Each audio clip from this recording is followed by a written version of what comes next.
Hello! So, galing po tayo sa Marilao, Bulacan ngayon kasi bumili tayo ng fire extinguisher para sa apartment. Medyo stricto na kasi ang Meralco ngayon.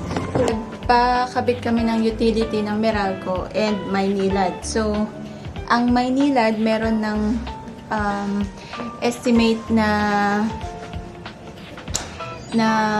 babayaran dun sa 5 units na pinagawa namin. So, kumbaga 5-meter installation kasi meron nang isa dati na main. So, 6 lahat. So, dun sa 5 yun, sasabihin ko kung magkano ang nagastos namin lahat sa Maynilad, and then yung sa Meralco wala pa. So, to follow na video na lang yung sa Meralco.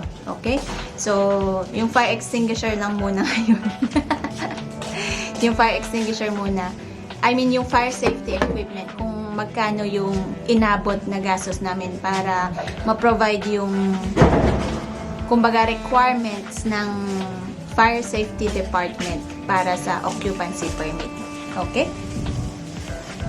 Okay. So, una sa lahat, yung occupancy permit na pinalakad namin is umabot ng 22,000 sa occupancy, and then parang 18,000 sa occupancy permit mismo, and then 4,000 sa fire safety permit. So, all in all, parang nagbayad kami ng 23,000 pesos. Okay. So, ayun. Nung nilakad na nga, nung nag-inspect, wala kaming nailagay kasi na mga fire safety equipment. So, para dito sa apartment namin na yan, ang requirement nila is ito. Yan. So, yan lahat ang requirement nila. So, 3 fire brand new, 3 fire brand new extinguisher, 3 refill fire extinguisher. So, since may 6 na kwarto, so 6 smoke alarm detector, and 2 emergency light para dun sa 2 landing ng stairs. Okay, so tama ba? So, yun lahat. Okay? So, ang fire extinguisher na brand new, ang bili po namin is 1,300 pesos.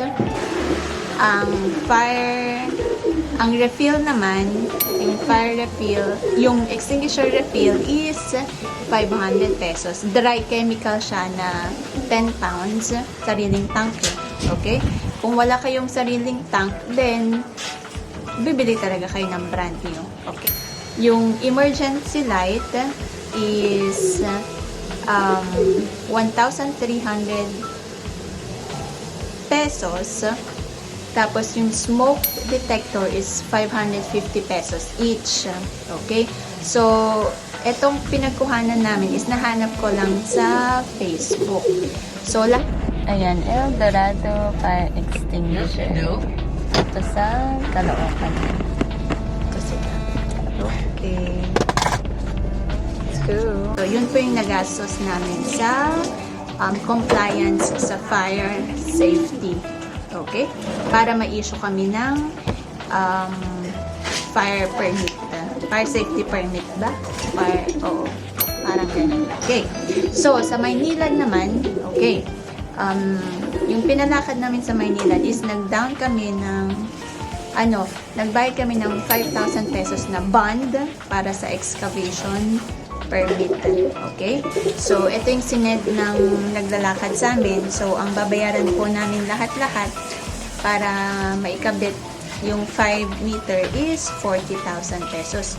So, parang lumalabas po na almost 8,000 per meter. Actually, ang nakalagay lang dyan is 4,900 per meter.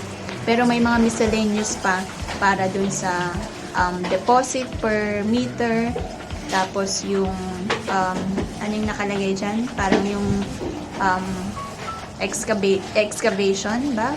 Para sa dadaanan ng mga tubo.